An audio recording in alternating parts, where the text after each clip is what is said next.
So I'm here with the writer, screenwriter, novelist Bart Baker, the author of the Honeymoon with Harry book franchise.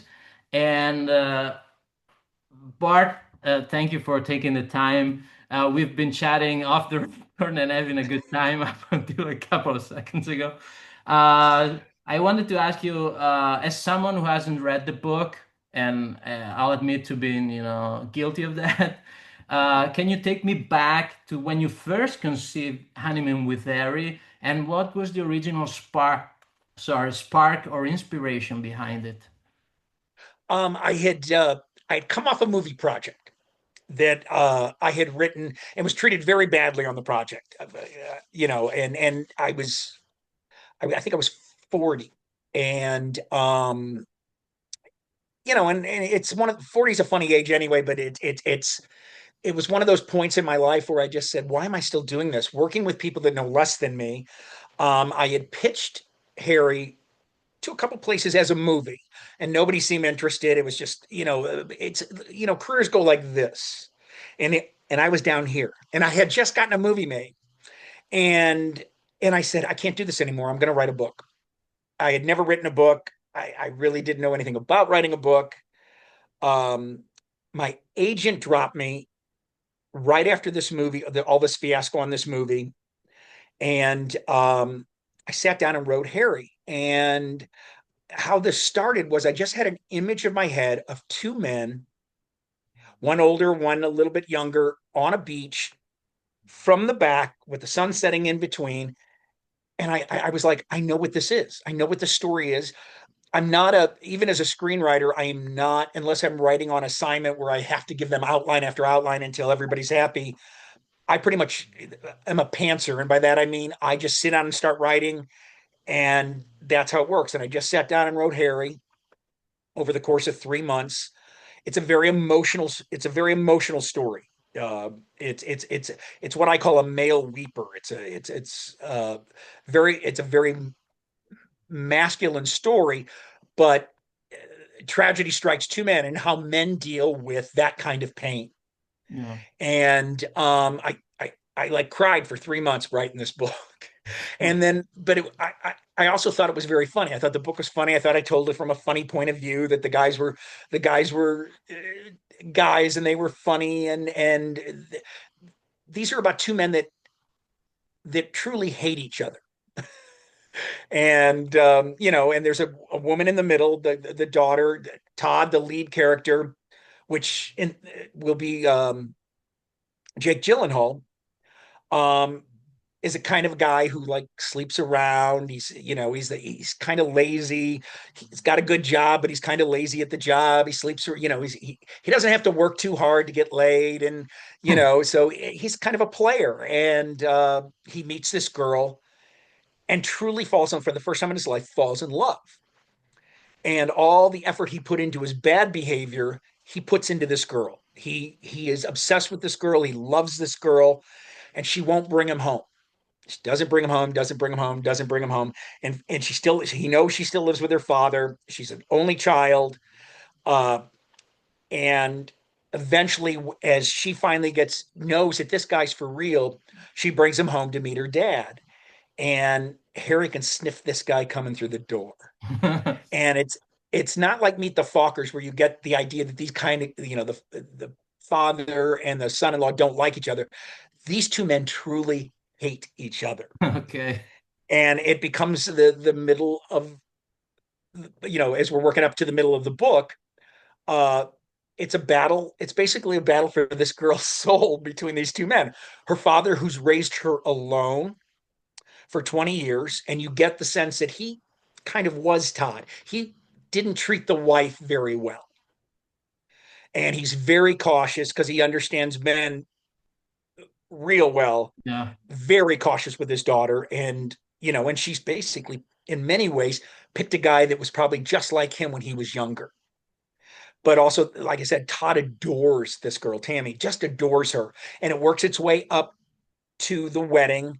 And and Harry has made this about as difficult as he possibly can on Todd.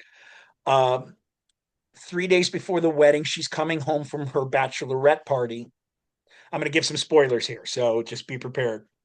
People can, if you don't want to listen at this point, Well, don't listen. Anyway, exactly. Yeah. 3 days before the wedding, she's hit by coming home from her bachelorette party. She's hit by a drunk driver and killed. And Todd feels that this is basically God saying, you didn't deserve something this good. You've been a horrible human being. You've had something good. You don't deserve something this good. And he goes into a spiral, and he decides to take like all the money out of the envelopes you get when you're going to get married, where people put checks and Yeah. there's cash in there. And he takes all this money, decides he's going on the honeymoon by himself.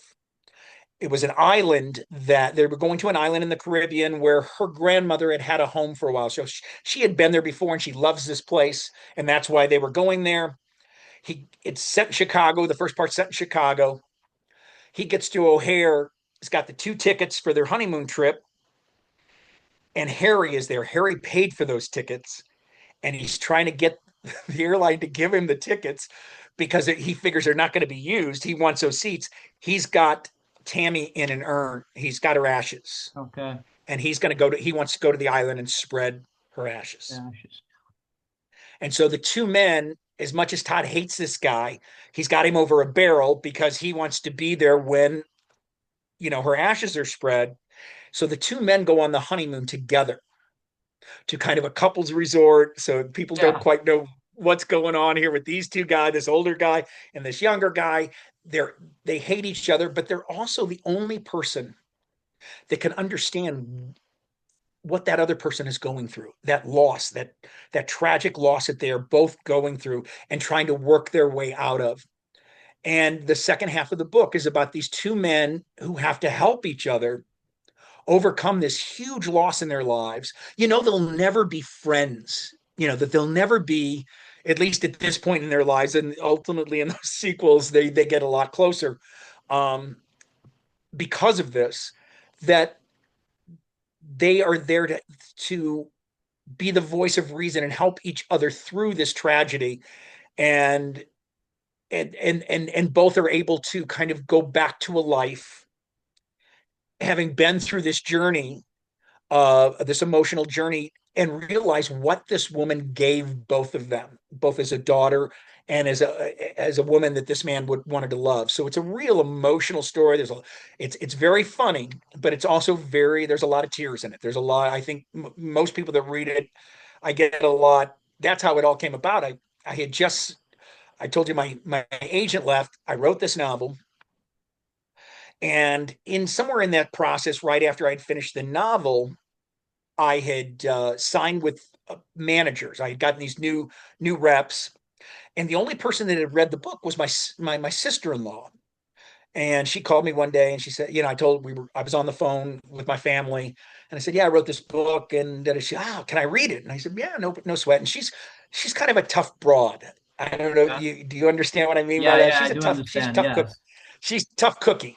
And she calls me one day and she goes, I got a bone to pick with you.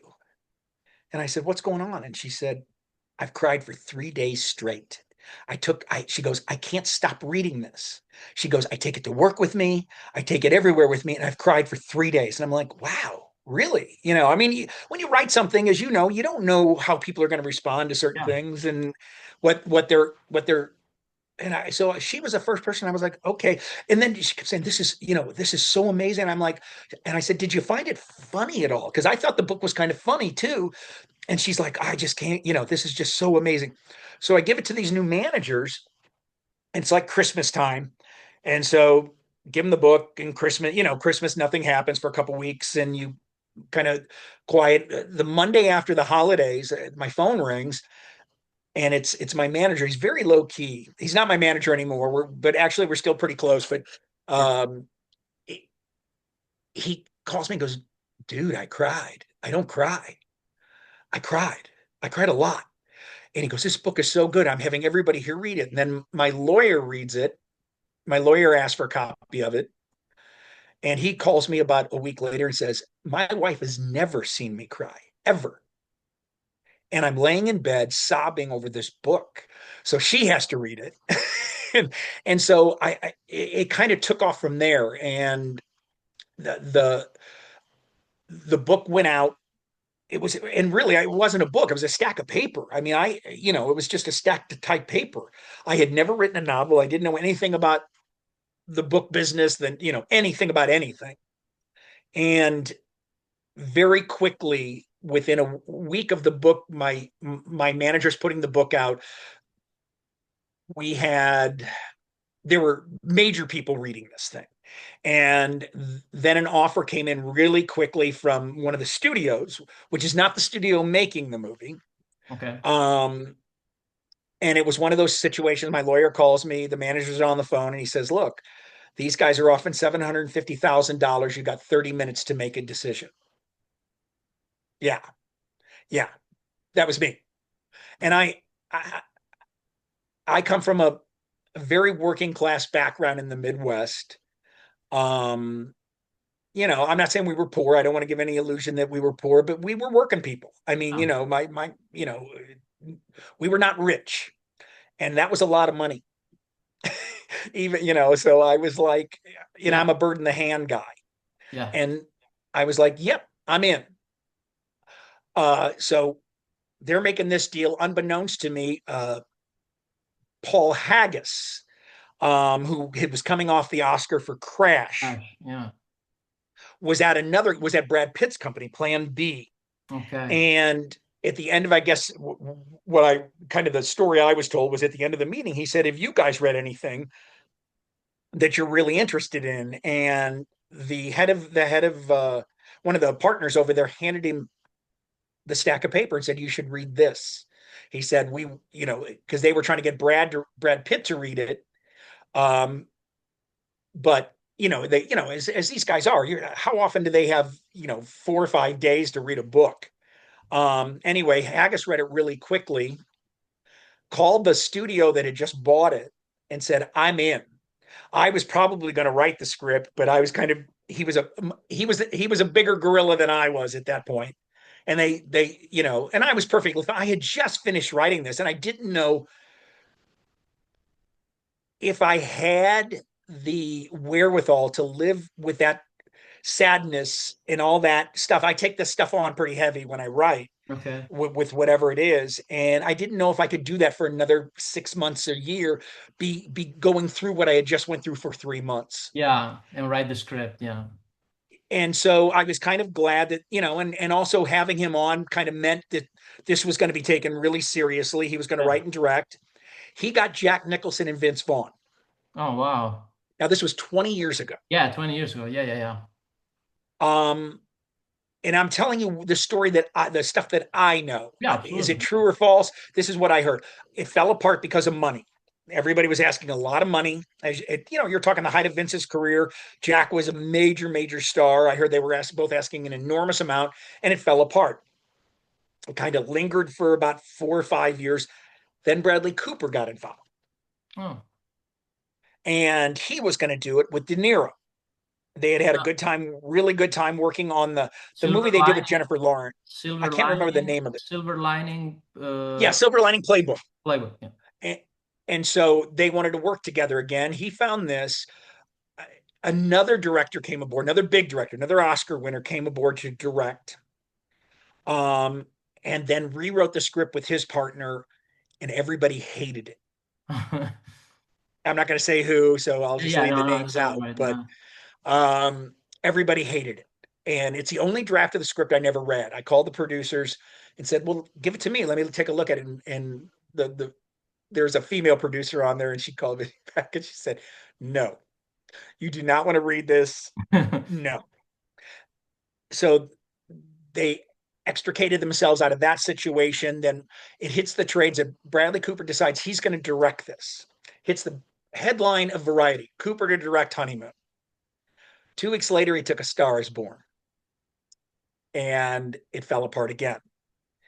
And then they got Dan Fogelman, and I don't know if you know who Dan Fogelman is. No. Not really. He wrote Crazy Stupid Love, one of my all-time Oh. favorite rom-coms. Just Yeah. a great movie, among many other things. He's also very, very big in television. He created This Is Us.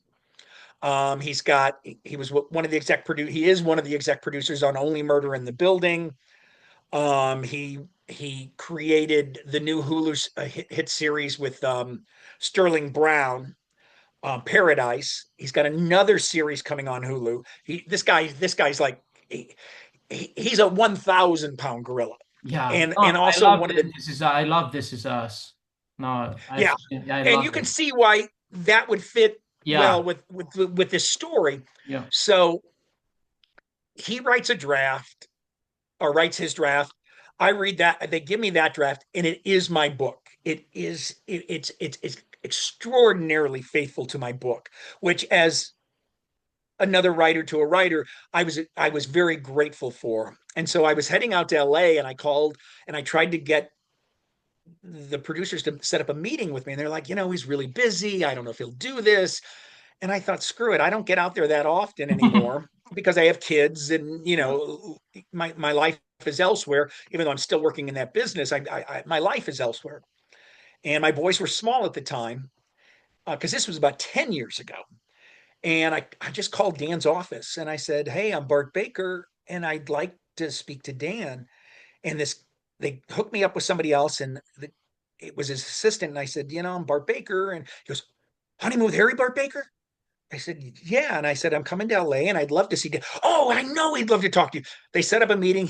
The man couldn't have been nicer. He's the nicest guy, lovely human being. And, you know, I, he had shown me all of what they had done. He said, we bought a bunch of copies of the book. We tore out every page. We marked up every funny line. We had notebooks full of lines. And he said, if I couldn't use them in the scene, I had them if I could use them later. Just lovely, lovely, lovely guy. And even the assistant who's gone on to be a working writer in Los Angeles and I are still friends. We still talk once or twice a year. But, so when this all started coming down again, this was back in January. Um, and I'd heard Kevin, I knew was interested from a while back. 10 years ago, I heard he wanted to play Harry. And I thought, God, he's a little young. I mean, he may not have been, but because Harry's in his early 60s, and I imagine Kevin's now close to my age, maybe a year or two older. So I started when I wrote this book, I was Todd. Now I'm Harry. Yeah. Uh, and so, they said Costner's been really interested in this project for quite a while, and they couldn't get it together with the other actor. It's you really need that Todd, and and then somehow, and I don't know how Gyllenhaal got it. I have no idea how that happened. And then I'm hearing, Jake Gyllenhaal and Kevin Costner. I'm like, are you serious? That would be amazing. And so, but nobody can confirm this for me. And I don't live in LA, so I can't call people that I would probably know at places and find out how real this was, and that it was moving studios, that it was being bought by another studio, which is MGM, Amazon MGM. Yeah. And then, so I sent Dan a note. I said, hey, I hear this is happening, or there's some interest, and your name's in the middle of this. And he writes me back and he said, I didn't want to tell you anything because it's not 100% sure yet. We're still dealing with this, but I should have figured you'd hear something just through the grapevine. And he said, and he told me that MGM, that they had him in for a meeting, and uh, he's got a big deal with Hulu, so he can't work for them, so to speak. He can't make a deal with them. But I guess what was said was, do you have anything that you've written that you want to see made? And he said, as a matter of fact, yes. And he gave him Honeymoon with Harry. And they loved it. And so they, I guess, went to the other studio to buy it out from them. Huh. I'm not sure how these guys, how Kevin came aboard, nor am I sure how Jake came aboard. Um, Look, let's be really blunt. Nobody's making my book into a movie without movie stars. Yeah. And this is a movie star piece. This is truthfully, it's pretty much a two-guy thing. And the other, the third lead is the girl. but it's really they're the guys that go on the honeymoon together. Yeah, it's the two So, guys. So, and oh, sorry. no, I was just gonna say, so once they got those guys, it seemed, now I hear that, then they were going to break it in the trades. It broke in the trades. I got a call prior to that, like the Saturday before the Monday it broke, from the producer saying, "Hey, you need to have a heads up. This is what's going to happen. Um, just know." He goes, "Look, all the deal." He goes, "All the deals aren't closed." He goes, "We still got back end to work out." He said, "Most of that all works out, but they're going to announce it because I guess we're that far along," and told me what I've just told you. Yeah. And so it was nice. And then he gave me some background, because there were things that happened over the course of it seems like nothing happens. 10 years later something happens. There's always something going on. But he told me that we had so and so attached, we couldn't get so and so attached. We had so and so attached, we couldn't get this happen. He goes, "Now we've got the two guys that," and I was really happy with this casting. And I'm really excited. It'll be fun. I mean, I wish it were shooting in the States, Yeah, so you just simply maybe because you I could could go. go Yeah, exactly. eat craft services and meet the stars. That's the fun of life. So I was gonna ask you, how do you feel about Kevin and Jake, being cast in the lead roles, and what do you think? So would you see them bring into the characters of Todd and Harry, or Harry and Todd? I Look, having if Costner hadn't done Upside of Anger, I'd be going, it's interesting, but can he get to that? Yeah, he can get to that. Like you and I were talking prior too. I Yeah, just love this movie, and I love this performance that he gives in this movie. absolutely. I don't know why he wasn't nominated for an Oscar. I just thought it was such a great performance. And Tell you, there's if it had been a character actor, the Oscars would have been all over it. I would agree with you 100%. I would agree with you 100%. Yes, it's very hard. How do I say this nicely? Being handsome Yeah, and being a leading man. leading man and tall and And I think it was interesting that he took this role. Obviously, this guy's reading this script going, "Oh my God, I can knock this out of the park. I can play this. I can do this. This is stuff I don't get offered." And so I know I can see why he wanted to play Harry. I can see why that taking that role with all that underbelly to it, because it's a hard, these roles are hard. I will say, they were hard to write. So I can say that they're probably hard to play, boy, because you're dealing, they're not that all that intellectual in terms of this. It's a lot of guts and anger. And yet you have to temper that anger with humor. It's not a movie about two guys who are just pissed off at each other. There's a whole lot of levels to this. yeah. I think he's going to be amazing in this. He's clearly a smart man. I mean, obviously, he knows how to play really kind of down to earth, smart people, which I think has been his. He's in many ways he's the handsome everyman. Yeah. And Um, yeah, and I think both of these guys are gonna knock it out of the park. I mean, they have the chops, they have the charisma, they have the screen presence to make to do justice, to your story. And another question I wanted to ask you, maybe this is, I don't know if this is a silly question, but in this era of like comic book movies and giant roller coaster rides, kind of movies, uh, what do you think is the appeal of this more intimate, story, like a two-hander intimate story between just two people, basically talking and going through the gamut of emotions? Like we don't see I, much of that anymore, like, right? no, it isn't. You're right. I mean, look, I'm really glad. I'll say this, and this is going to sound horrible, but I'm really glad neither of these men have put on a cape. Yeah, me too. Me too. Because I think when you put on that cape, that's the only thing people see you as. I think it's really hurt a lot of actors, good actors, careers. I think Um, I think and I think they've both joyously avoided that, and And so I I think, look, the movies that get $200 million thrown at them have capes. Yeah. Yeah. This is not going to be a $200 million. This is not going to be a cheap film because you got two big actors.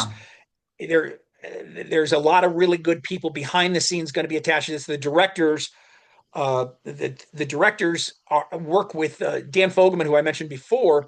They work a lot with him. Glenn Ficarra and John Requa do work with him on a lot of his series stuff, but they directed Crazy Stupid Love and, Whiskey Tango Foxtrot and I Love You, Philip Morris. Oh They're yeah. interesting guys. They're Philip Morris. really interesting guys. And I think that's even a really good choice. And I know that came through Dan, uh, who obviously turned them on to the script. And it's just a really smart choice. I think what this is going to do, I think it will do well at the box office. I'm not going to say it's going to be, a $500 million film. I think this is going to do really well, but I think also and not to toot the horn and not to jump way ahead, but I could see these guys at award season being very busy. Okay. Good. Nice. And I can see that's these kind of roles with these kind of actors are the things that people notice that these guys haven't, I don't think, have gotten their due in that area. I mean, I know Kevin's got an Oscar for Dances with Wolves as a yeah, director. I don't think I'm like you. I think his face has gotten in the way of he, him getting the acclaim oh, that he did get a Golden Globe and an Emmy for acting in Hatfields and McCoys. right where he is, where he had the mustache and Going, the that pipe going, and the hat right. and everything. Yeah. I think this guy has not gotten his due. Yeah. Yeah, 100% with you. I think sometimes when you're that successful Yeah. and you're that much in control, as he obviously was, like on The Bodyguard and things like that, where he took control. They picked that song He that did. sold. He did. Yeah, He did. Yeah. you think of that. I mean, Yeah. how the hell do you know when you hear Dolly Parton sing that song that she should sing this song? And started a cappella because he It's he insane. insisted that they started a cappella for It's the movie. insane. Yeah. This guy is. Look. I love smart people.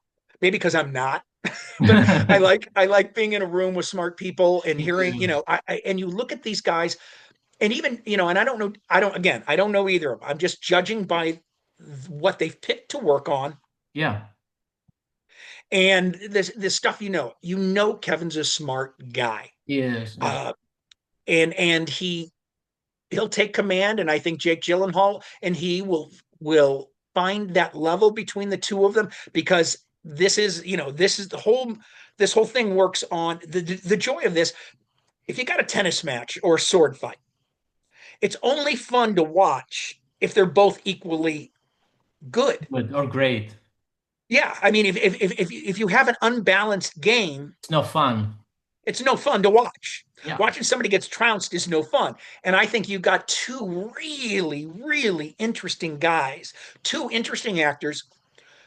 And if what I'm hearing is true that Kevin's been wanting to do this for a while, he knows why he took this. And I imagine Jake took this because he doesn't get offered this kind of thing all that often anymore. You Yeah. know, these guys, I'm sure he's been asked to put on a cape 1,000 times. probably Yeah. multiple times in his career. Yeah. Absolutely. I'm glad they're still playing human beings. And this is a human being story. And I think that's the thing that they're going to bring is the depth of pain and anguish and funny, because both of them can be funny, that's going to be necessary to make this work. I mean, that's and if you look at the actors who have wanted to play this stuff, from Vince Vaughn and Nicholson. Nicholson Yeah. to Bradley Cooper and De Niro to Costner and Gyllenhaal, you get that actors get what this is. And since I had no hand in writing the script, I can say this script that I liked the script that Haggis wrote. I I like Dan's better because he It's was very More faithful to the more book. faithful. I mean, and that sounds kind of sucky for me to say, but I think he also, he elevated what I did. Would you? Okay. Well, that's a nice compliment. So I can, I will happily take whatever accolades come my way, but I also am very honest about, and as a screenwriter recognize that how hard that is to get that level right in a screenplay. Screenplay is very different than a book. I can get inside heads in that book, and I do. I'm in their heads a lot. And when as a screenwriter in a movie, the writer has to then figure a way to physicalize whatever I just shove into their heads. And then the actors have to figure a way to then re-internalize that and bring it out, through whatever actions they do on a movie. Nobody's gonna sit and watch two guys just talk. No, no, that's And I boring. don't care how wonderful they are. These Yeah. guys go through a lot of stuff. There's a lot of physical stuff that happens in this stuff. And I just think they're going to be amazing. I'm so excited to see what these guys do with this.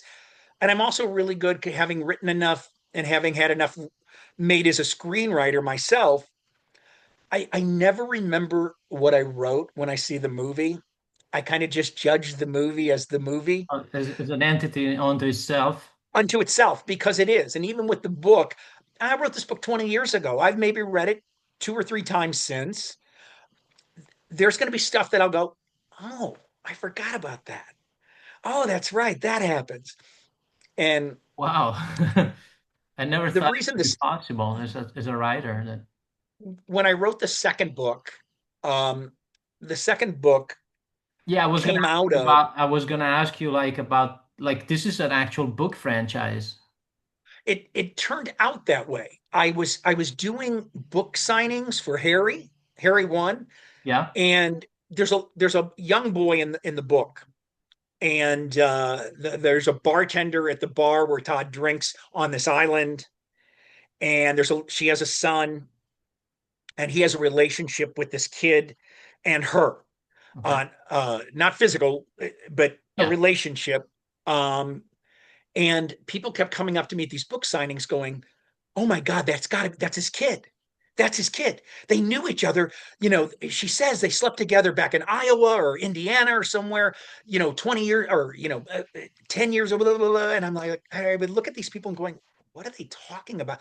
And I went back through the book and I'm like, oh yeah, the kid would have been, oh yeah, it was the same age. And I thought, oh, Like you planted unconsciously planted the seeds there for well, I'd love to take credit for that. I don't think I consciously did I anything. don't know. I think this was serendipity. But Yeah. about the 20, you hear this stuff over and over, people coming up going, oh, that's got to be his kid. And I was just like, and then so that sparked the idea for the second book. And I knew what I wanted to do with Harry. I knew exactly what I wanted to do with Harry because the first book deals with a wedding and a honeymoon. And so you got to kind of keep, I wanted to be able to keep that stuff.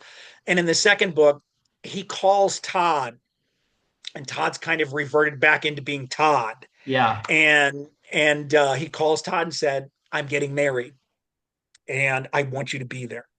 Oh wow. And it's going to be on this island. And I'm not going to give away all the stuff, but it's a No, very no. tragic story about this woman and Todd thinks this woman is going to take Harry, for everything he's got, and he's going to put a stop to this fucking wedding. This ain't happening. And he comes to find out how Todd met her, what they're both going through, and and there's plenty of tears. There's plenty of tears in all three of the books, but the second book, it hits, and it's where Todd and Harry get really close as men, and it's really lovely that when tragedy strikes, Todd's there for Harry. Wow. And I'm it's really I gotta get these books. I want to read them, all three now. This is a silly question. Do you know if they've been published in Italian? Now, I'm gonna read them in English anyway, I but can prompt out of they have curiosity, not they have because not. I when this all first came down, every publisher, like all these publishers and agents were coming at me. I had never dealt with a couple that I've never dealt with that much attention. Okay. And I, especially in a business I knew nothing about. And I kind of backed away. I didn't publish the book for 10 years. Oh, I held on to it and never published it. wow. And I published it 10 years in. I published it. So it would have been about 10 years ago. I actually published the book um, because the time felt right. I self-published, indie published, which is how I prefer to do things because I make my living as a screenwriter. Yeah. And so I don't always know when I'm going to have time to make a deadline on a novel or all the stuff that comes along with being a full-time novelist. And I have a lot of friends who are full-time novelists, and it's a full-time job, and I do it more. It's I a didn't write Harry to be side a thing. yeah. I'm a storyteller. I'm not a great screenwriter. I'm not a great novelist. I fancy myself a pretty good storyteller. Well, that's you are a storyteller, whether it's a novel, whether it's a script, whether it maybe Right. you're gonna be writing a song, a really, Well, really good I song. started in the theater. See, So, I've had, 8 plays produced around the world, different things. And that's how I got into the film business. It was I had a play produced. I had 2 plays go up back to back in Los Angeles with named people in them. And so people came because there were named people in them, not yeah, because it was a Bart Baker play, but okay, because, and one of them, Relay, got picked up by Warner Brothers they bought the movie rights. And that kind of launched me into my film career. wow, And so, and it felt like the film career launched me into the writing the novel. And for me, it's just what's the best way to tell the story. Um, some things, some things kind of have a synergy between both, especially film and television, or film and novels, or TV series work and novels. There's kind of a synergy in that kind of stuff. If it, if it could go past, like Harry could never be a series, even though there's 3 books, it would never be a series I was gonna ask because you if you would ever if you like imagine this like having sequels in like movie form. I could see them doing both of these because they follow the characters. Each one's a few years later, Okay, where they've lived life. The third one, Harry and Todd are both on the island. That's where they're living, and so and again, I don't want to give that away. I'll let you read it. yeah, I will. Um, I but will. there's a reason they're together, and they form this kind of unholy friendship. They still don't like each other very much, but Wow. they just get each other, and so they have this kind of unholy friendship with each other. While in the third one now, the little boy that was in the first book, who Todd realizes in the second book is his son, and Harry's like on him. He goes like, one of my favorite lines in the book is, Harry, look at the kid. Look at the dumb look on his face. It's the same dumb look you've always had. How could you not see that? And I'm like, Because and it's because Harry figured impossible, it right? out. Yeah, Harry figured it out long before Todd did. Oh my And God. and and in the third book, the kid's like 18, Oh, and so these guys have gone through this, these years together, and I like that there's a separation in time between them, where life has happened for yeah. both of them. And so I could see them as a series of movies. I could see these 2 guys, if God willing, this movie does well and they come to me and say, let's make the second, I'd be thrilled. Yeah. Let's do all 3 of them while the guys are still, mobile and up Yeah. and ready to work. Yeah, absolutely. I just have like a couple of more questions. Sure. The one is, what is your like, what are you hoping that audiences take away from the screen version of Honeymoon with Harry? I hope, when people, first off, I hope they want to read the book, as stupid as that sounds, but No, but makes I sense. just hope, I want people to be moved by, I want people to be moved. I want them to come out feeling that they've had a catharsis, that they've been on a journey with these two people, that even them, that maybe they don't like these guys, but they get these guys. They Yeah, they know who these understand. guys are. Yeah. I think they will like them. I think, that's the charisma of a Costner and a Gyllenhaal. That you will like these guys. You're more apt to like these guys, but that you'll understand that what this pain is and what they've been through, and that it was honest. Oh, well, that's beautiful. And the last question I have is what projects are a bit like a screenplay that you're working on or a dream project that you wish would go into production is that you're like working on and future projects, let's say. Well, I just finished. And also did like did this sorry, did the journey uh of Harry getting made into a movie change how you write? Oh, 100%. Okay. 100%. Yes. And I think it affected that selling for the amount of money it sold for, which for me is an enormous amount of money. Um, and realizing what Harry did for me as a writer was Harry was, I don't want to say the first thing, because I would say earlier in my career, when I was writing, I wrote more from me. And then you kind of get on that wheel and you need to make money and you got kids and mortgage and Yeah, all that stuff. And you take jobs. You take jobs, and not that you don't put your heart and soul into the jobs, but they're jobs. they're maybe not this And personal. yeah, they're not this personal. And Harry taught me the success of that book taught me to write from more from my heart.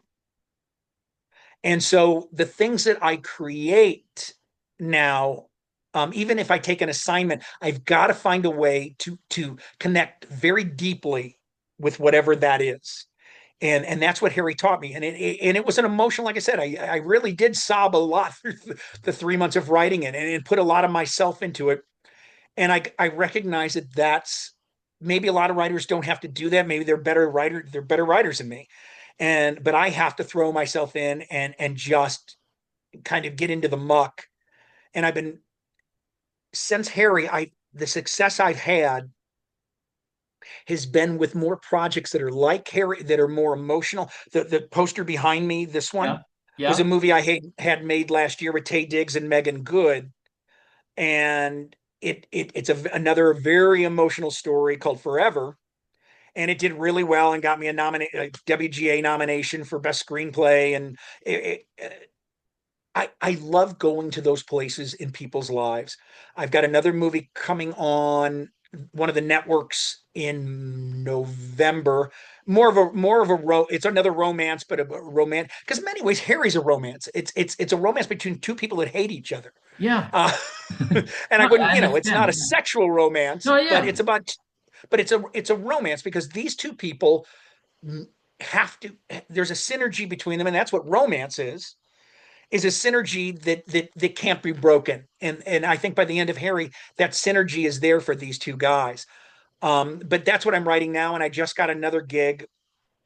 I'm writing a movie based on a song. A Clint, you know who Clint Black is, the country western singer? No, I'm not He's well versed in country music. very, very big country singer. It's what I call the wedding song. He and his wife sing this song, and it played at every wedding I ever went to. And I got asked to write a movie kind of Around using the song. as a And base. I love the song, and I was like, I'm game. I'm in. I Oh, love this song. It gives me all the feels. And so that's what I'm doing now. So those are my next ones. And I'm just finished a second book in a series that's about four poor women here in the city I live in, St. Louis, who are barely scraping by, who start they steal sewing machines from a sweatshop that they discover and start counterfeiting designer clothes, and it all goes haywire from there. So nice. See, yeah, so that's I am drawn to these stories, in personal stories. I like the comic book movies. I do too. I liked them way more when I like was a kid, but I was never big, you know. I was never really a huge fan of the comic book, just a few here and there, and I loved those. But you know, I've always been drawn to these more intimate stories, like you know, the synopsis of Air. It just blows me away. Something that I totally can relate to, not relate to, but I can see myself loving like stuff like what you've just described, the movie you've just described of these women. You know, it's just beautiful. You know, you know, it touches the human soul and the heart. And I'm glad there's people around you still like you know, that still do that kind of work, so that we don't get inundated with these giant. Look, there are people that do them very well. I'm like you. Yeah, There's some I really love. There's some, some I I was never like a big comic book kid because, quite frankly, we were shoved outside and said go play, So and they didn't yeah, carry comic books at the library, so that's where we got our books. yeah. So I never got into it that much, and I to for lack of a better word, I do marvel at some of the spectacle Oh yeah. and think it's really cool. But I just also feel like they've tsunamied us in the theater, Yeah, that's what I was trying to say. and nobody's doing, it's like they release all the good movies between November and December. Any intimate films that will maybe get nominated for an Oscar, we get those in 2 months a year, and the other 10 months is this stuff. And Yeah. and and I love horror movies. I love to be scared, but there's too many of them. I mean, that's all they're putting in the theaters: horror movies and cape movies. Yeah. And I think like I said, I saw Superman just recently, and I Yeah. didn't I wasn't a big fan of the movie. I love the guy. I think the guy's really good, but I'm like, what's he going to be able to do it after this? How will Henry Cavill take his career? Yeah. Where will he go, and how long will it take for people to forget about that? Yeah. Yeah. Those are very valid points. But so no more Harry for you? No, I think Number when you four? read the third one, you'll know Okay. why. Okay.